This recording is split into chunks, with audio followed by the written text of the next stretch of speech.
बपतिस्मा लेने के बाद, पवित्र आत्मा में भरने के बाद यहोवा पिता ने यीशु मसीह को कहां जाने के लिए बोला? जंगल में।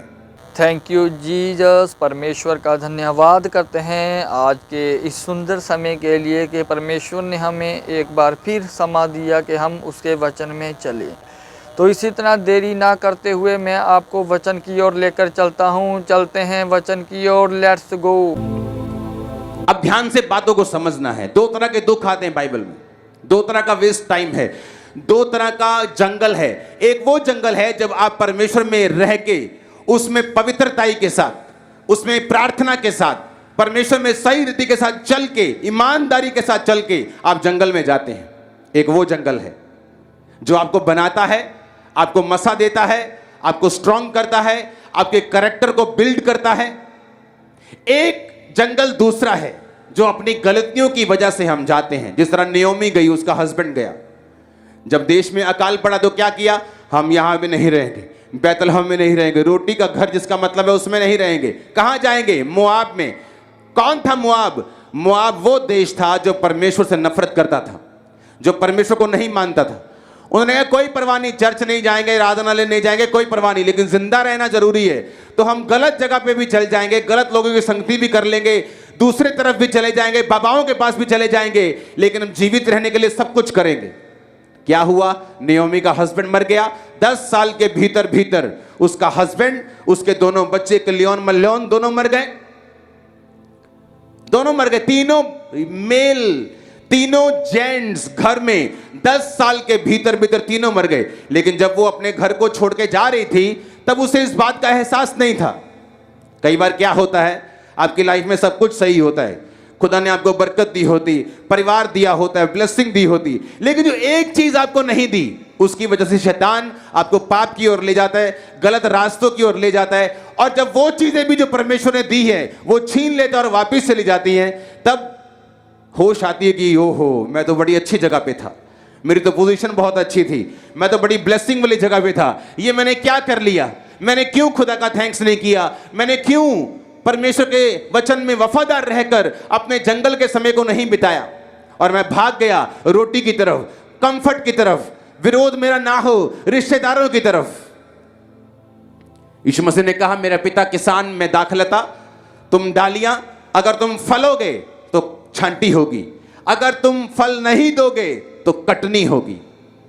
एक बात कान खोल के सुनो, छटनी भी कैंची से होती है और कटनी भी कैंची से होती है। अगर बढ़ोगे, आत्मा में बढ़ोगे, परमेश्वर के साथ वफादार रहोगे, तब भी कैंची लगेगी, दुख तब भी आएगा, लेकिन वो दुख तुम्हें खूबसूरत करेगा, वो दुख तुम्हें मजबूत करेगा, फलवंत करेगा, 7 जनरेशन तक तुम्हें ब्लेस करेगा, हजारों जनरेशन तक तुम्हें ब्लेस करेगा। लेकिन अगर वो दुख तुम्हारे फल ना लाने के कारण कैंची लगी है तो वो तुम्हें जमीन पर गिरा देगा, सुखा देगा, वहां लोग उठाएंगे, तुम्हें जला देंगे, तुम्हें यूज करेंगे। तुम बोलोगे मेरे पार्टनर ने मुझे धोखा दे दिया। हालेलुया।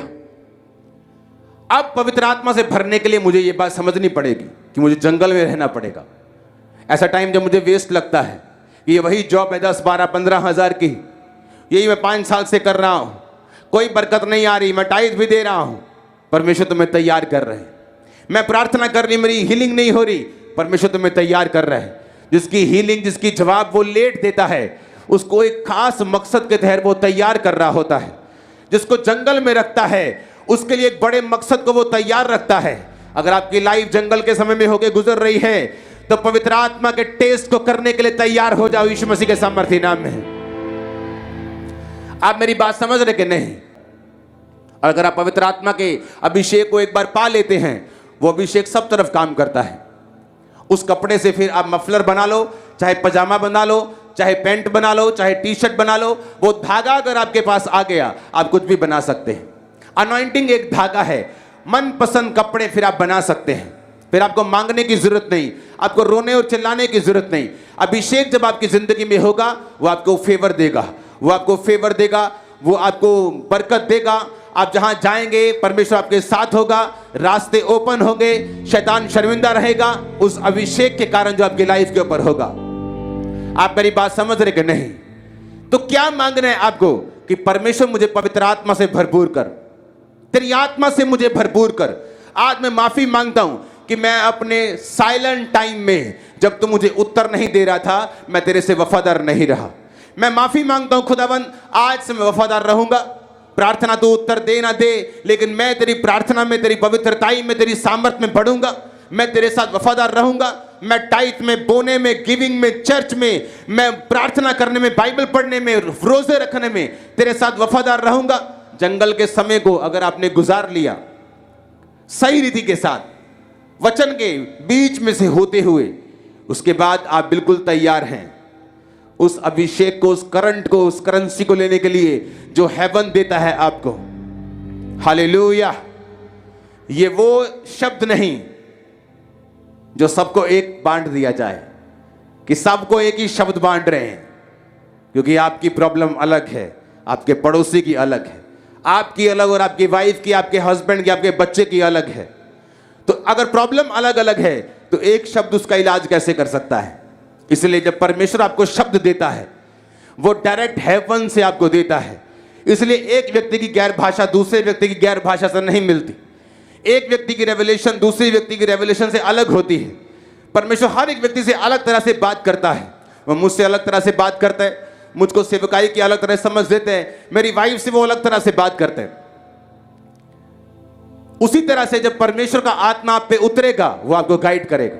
कौन से बिजनेस में जाना है, कौन से कैरियर को चुनना है, कहां सुसमाचार देना है, कहां अपने बच्चों को क्या गाइड करना है, किस तरह से अपनी लाइफ को बिताना है, किस तरह से कैरियर में आगे बढ़ना है। आप एक नॉन स्टॉप ब्लेसिंग के हकदार होने वाले। आमीन हो जाए, बरकत आपकी है।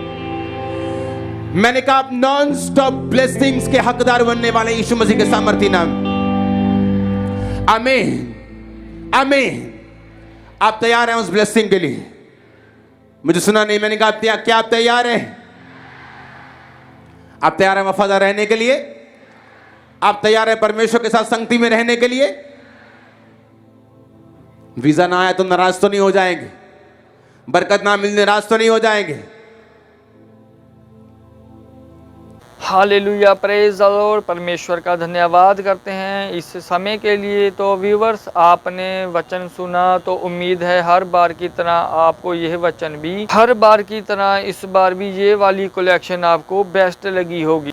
देरी ना करते हुए मैं आपको परमेश्वर की ग्रेस में छोड़ता हूँ और अपने आप को। तो मिलते हैं नेक्स्ट वीडियो में, तब तक के लिए सबको जय मसीह।